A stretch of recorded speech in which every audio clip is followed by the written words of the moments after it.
ವಂದೇ ಶಂಭಂ ಉಮಾಪತಿಂ ಸುರಗುರುಂ ವಂದೇ ಜಗತ್ಕಾರಣಂ ವಂದೇ ಪನ್ನಗಭೂಷಣಂ ಮೃಗಧರಂ ವಂದೇ ಪಶೂನಾಂ ಪತಿಂ ವಂದೇ ಸೂರ್ಯಶಶಾಂಕವನ್ಹಿನಯನಂ ವಂದೇ ಮುಕುಂದಪ್ರಿಯಂ ವಂದೇ ಭಕ್ತಜನಾಶ್ರಯಂಚ ವರದಂ ವಂದೇ ಶಿವಂ ಶಂಕರಂ. ಶಂಭೋ ಮಹಾದೇವ. ಹರಿ ಓಂ ನಮಃ ಶಿವಾಯ. ಈ ವರ್ಷ ಹರಿ ಮತ್ತು ಶಿವ ಇಬ್ಬರ ಕೃಪೆ ಇರುವುದರಿಂದ ತುಂಬ ಅನಾಹುತಗಳು ಮುಂದೆ ನಡೀತಕ್ಕಂಥದ್ದಿದೆ. ಇಬ್ಬರ ಒಂದು ಕೃಪೆ ಇರುವುದರಿಂದ ದೇಶದಲ್ಲಿ ಆಗ್ತಕ್ಕಂಥ ಪ್ರಾಕೃತಿಕವಾಗಿರತಕ್ಕಂಥ ಪ್ರಳಯಗಳಾಗಲಿ, ಯುದ್ಧಗಳಾಗಲಿ, ಜನಕ್ಕೆ ಅನಾನುಕೂಲ ಆಗ್ತಕ್ಕಂಥ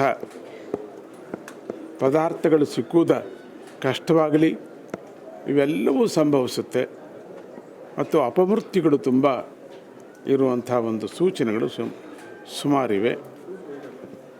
ಈ ಮಹಾಕುಂಭಮೇಳ ಅನ್ನೋದು ನಮಗೆ ಬಂದಿರತಕ್ಕಂಥದ್ದು ನಮ್ಮ ಪ್ರಪಂಚಕ್ಕೆ, ಆಧ್ಯಾತ್ಮಿಕ ಪ್ರಪಂಚಕ್ಕೆ ಅತ್ಯುತ್ತಮವಾಗಿರ್ತಕ್ಕಂಥ ಶುಭ ಅಂತ ಹೇಳ್ಬೋದು. ಮತ್ತು ಅತ್ಯಂತ ದೊಡ್ಡದಾಗಿರುವಂಥ, ಎಲ್ಲರೂ ಈ ಧರ್ಮಕ್ಕೆ ಎಷ್ಟು ಶ್ರದ್ಧೆಯನ್ನು ತೋರಿಸ್ತಾ ಇದ್ದಾರೆ ಅನ್ನೋದಕ್ಕೆ ಕೋಟ್ಯಾಂತರ 60ರ ಮೇಲೆ ಕೋಟಿಗಳಲ್ಲಿ ಹೋಗಿ ಸ್ನಾನ ಮಾಡ್ತಕ್ಕಂಥದ್ದು ಒಂದು ಅದೃಷ್ಟವೇ ನಮಗೆ. ಗಿನ್ನಿಸ್ ದಾಖಲೆ ಅಲ್ಲ, ಇಲ್ಲವೇ ಇಲ್ಲ, ಅದಕ್ಕೆ ದಾಖಲೆಯೇ ಇಲ್ಲ.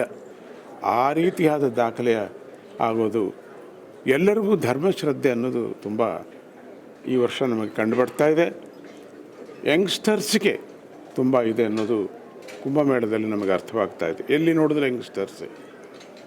ಇತ್ತೀಚೆಗೆ ಮತ್ತು ಈ ಒಂದು ಧಾರ್ಮಿಕ ಕಾರ್ಯಕ್ರಮಗಳಿಗೆ ಯಂಗ್ಸ್ಟರ್ಸ್ ತುಂಬಾ ಬರ್ತಾ ಇದ್ದಾರೆ, ತಿಳ್ಕೊಳ್ಳೋದಕ್ಕೆ ಪ್ರಯತ್ನವನ್ನು ಪಡ್ತಾ ಇದ್ದಾರೆ. ಮೂಢನಂಬಿಕೆಗಳಲ್ಲದೆ ಸೈಂಟಿಫಿಕ್ ಆಗಿ ತಿಳ್ಕೊಳ್ಳೋದಕ್ಕೆ ಕೂಡ ಪ್ರಯತ್ನ ಪಡ್ತಾ ಇದ್ದಾರೆ. ಇಂಥ ಸಂದರ್ಭ ನಮ್ಮ ಭಾರತ ದೇಶ ಎಲ್ಲ ದೇಶಗಳಿಗೂ ಮಿತ್ರ. ಎಲ್ಲ ದೇಶಗಳಿಗೆ ಒಳ್ಳೆಯದಾಗಲಿ ಅಂತಲೇ ಪ್ರತಿಯೊಬ್ಬ ಭಾರತೀಯನೂ ಪ್ರತಿದಿನವೂ ಪರಮಾತ್ಮನನ್ನು ಬೇಡ್ಕೋತಾರೆ. ಸರ್ವೇ ಜನ ಸುಖಿನೋ ಭವಂತು ಅಂತ ಹೇಳ್ತಾರೆ. ಸಮಸ್ತ ಸನ್ಮಂಗಳಾನಿ ಭವಂತು. ಗೋ ಬ್ರಾಹ್ಮಣಭ್ಯೋ ಅಂತಾರೆ. ಗೋ ಅಂದರೆ ಪಶು ಪಕ್ಷಿಗಳು, ಬ್ರಾಹ್ಮಣ ಅಂದರೆ ಬ್ರಹ್ಮಜ್ಞಾನವನ್ನು ತಿಳ್ಕೊಳ್ಳೋದಕ್ಕೆ ಪ್ರಯತ್ನ ಪಡ್ತಕ್ಕಂಥ ಸಾಧು ಜೀವಿ. ಬ್ರಾಹ್ಮಣ ಅಂದರೆ ಬ್ರಾಹ್ಮಣರಲ್ಲ, ಸಾಧು ಜೀವಿಗಳು. ಎಲ್ಲರಿಗೂ ಕೂಡ ಜ್ಞಾನವನ್ನು ತಿಳ್ಕೊಳ್ತಕ್ಕಂಥವ್ರಿಗೆ ಎಲ್ಲರಿಗೂ ಕೂಡ ಸುಖವಾಗಲಿ, ಸಂತೋಷವಾಗಲಿ ಅಂಥೇಳಿ ದಿನವೂ ಹರಿಸ್ತಕ್ಕಂಥ ಒಂದು ಪದ್ಧತಿ, ವೇದ ಪದ್ಧತಿ ನಮ್ಮಲ್ಲಿದೆ. ಅಂಥ ಒಂದು ವೇದ ಪದ್ಧತಿ 4 ವೇದಗಳಲ್ಲೂ ಇರ್ತಕ್ಕಂಥದ್ದು. ಹಾಗೆ ಅಂಥದ್ದು ನಾವು ಇವತ್ತೊಂದು ದಿನ ಮತ್ತೆ ಎಚ್ಚೆತ್ಕೊಳ್ತಕ್ಕಂಥ ಒಂದು ದಿನ ಬಂದಿದೆ ನಮಗೆ. ಆದ್ದರಿಂದ ಎಲ್ಲೋ ಭಕ್ತಿನೇ ಕಮ್ಮಿ ಆಗಿದೆ ಅಂತ ಯಾರೂ ಹೇಳಬಾರ್ದು. ಭಕ್ತಿ ಇನ್ನೂ ಜಾಸ್ತಿ ಆಗಿದೆ. ಅದಕ್ಕೆ ತಕ್ಕಂತೆ ನಾವು ವರ್ತಿಸಬೇಕು ಅನ್ನೋದು ಗೊತ್ತಾಗ್ತಿದೆ. ಮತ್ತು ಸನಾತನವಾದ ಪುರಾತನವಾಗಿರ್ತಕ್ಕಂಥ ಆಲಯಗಳನ್ನು ನಾವು ಉದ್ಧರಿಸಬೇಕು ಅನ್ನೋದು ಯಂಗ್ಸ್ಟರ್ಸ್ಗೆ ಉಂಟಾಗ್ತಾ ಇದೆ.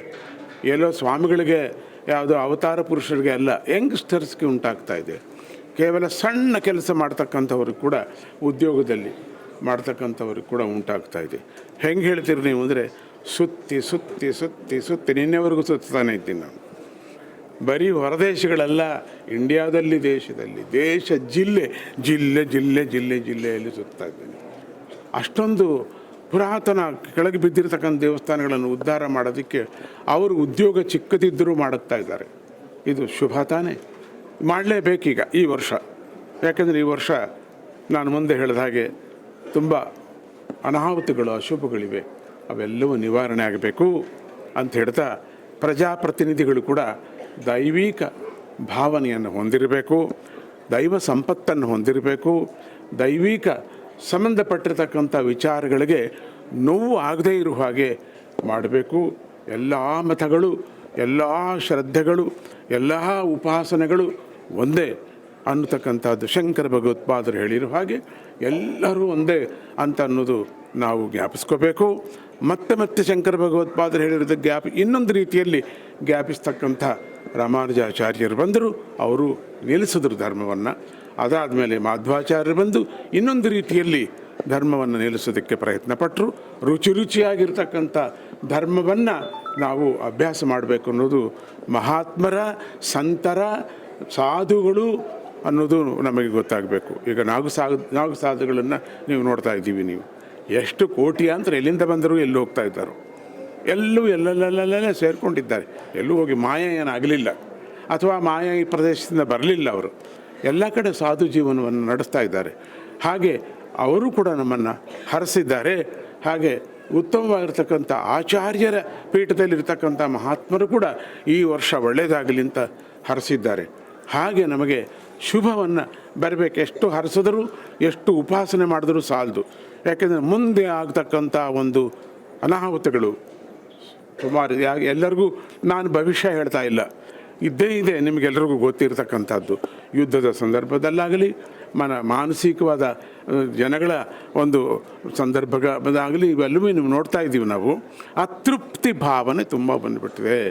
ಅದು ಹೋಗಬೇಕು. ಅದು ಹೋದರೆ ನಮಗೆ ಚೆನ್ನಾಗಿರುತ್ತೆ. ಮುಂದೆ ಶುಭ ಆಗ್ತಕ್ಕಂಥ ಅದಕ್ಕೆ ನಾವು ಹರಿ ಓಂ ನಮಃ ಶಿವಾಯ ಅನ್ನೋ ಒಂದು ನಮ್ಮ ಸ್ಲೋಗನ್. ಹರಿಹಿ ಮೊದಲು ಪರಮಾತ್ಮನನ್ನು ಹರಿಯನ್ನು ನಾವು ಸ್ಮರಣೆ ಮಾಡ್ತೀವಿ. ಕೇಶವ ಸ್ಮರಣೆ ಮಾಡಿ, ಕೇಶವಮೂರ್ತಿಯನ್ನು ಸ್ಮರಣೆ ಮಾಡಿ, ಆಮೇಲೆ ನಾವು ಶಿವನನ್ನು ಸ್ಮರಣೆ ಮಾಡುವಂಥದ್ದು. ಅದಕ್ಕೆ ಓಂ ಹರಿ ಓಂ, ಮತ್ತು ಹರಿ ಓಂ ನಮಃ ಶಿವಾಯ. ಇಷ್ಟು ಅಕ್ಷರಗಳಲ್ಲಿ ಕೂಡ ವೇದಾಂತದ ಅರ್ಥ ಇದೆ, ಸೈಂಟಿಫಿಕ್ ರೀಸನ್ ಕೂಡ ಇದೆ. ಇವತ್ತು ನಾಳೆ ನಾಡಿದ್ದು ಆಕಾಶವನ್ನು ನೋಡಿ ನೀವು 12 ಗಂಟೆ ಮೇಲೆ ಎಲ್ಲ ಗ್ರಹಗಳು ಒಂದಾಗಿ ಕಾಣುವಂಥ ಒಂದು ಪದ್ಧತಿ ಇದೆ. ಈ ವರ್ಷ ಅದ್ಭುತವಾದಂಥದ್ದು ಈ ಮಾಘ ಮಾಸ ಅಂತ ಹೇಳ್ತಾ, ಶುಭವಾಗಲಿ, ಎಲ್ಲರಿಗೂ ಶುಭವಾಗಲಿ. ಈ ವಿಡಿಯೋವನ್ನು ನೋಡ್ತಾ ಇರ್ತಕ್ಕಂಥವ್ರು ಎಲ್ಲರಿಗೂ ಕೂಡ ಹರಿ ಓಂ ನಮಃ ಶಿವಾಯ ಅಂತ ನೀವು ಒಂದು ಸತಿ ಹೇಳಿ, ನಿಮ್ಮ ಹರಿ, ನಿಮ್ಮ ಆ ಕೇಶವನು ನಿಮಗೆ ಒಳ್ಳೆಯದು ಮಾಡ್ತಾನೆ. ಹಾಗೆ ಶಿವನನ್ನು ಕೂಡ ಸ್ಮರಣೆ ಮಾಡಿ ಅಂತ ಹೇಳ್ತಾ, ಈ ಮಹಾಶಿವರಾತ್ರಿ ಯಾರೂ ತಪ್ಪಿಸ್ಕೋಬೇಡಿ, ಬಂದು ಅಭಿಷೇಕವನ್ನು ಮಾಡಿ. ಎಲ್ಲಿ ನಿಮ್ಗೆ ಹತ್ತಿರ ಇದೆಯೋ ಶಿವನು, ಆ ಶಿವನಿಗೆ ಒಂದು ಚೆಂಬು ನೀರನ್ನು ಹಾಕಿ ಸಾಕು.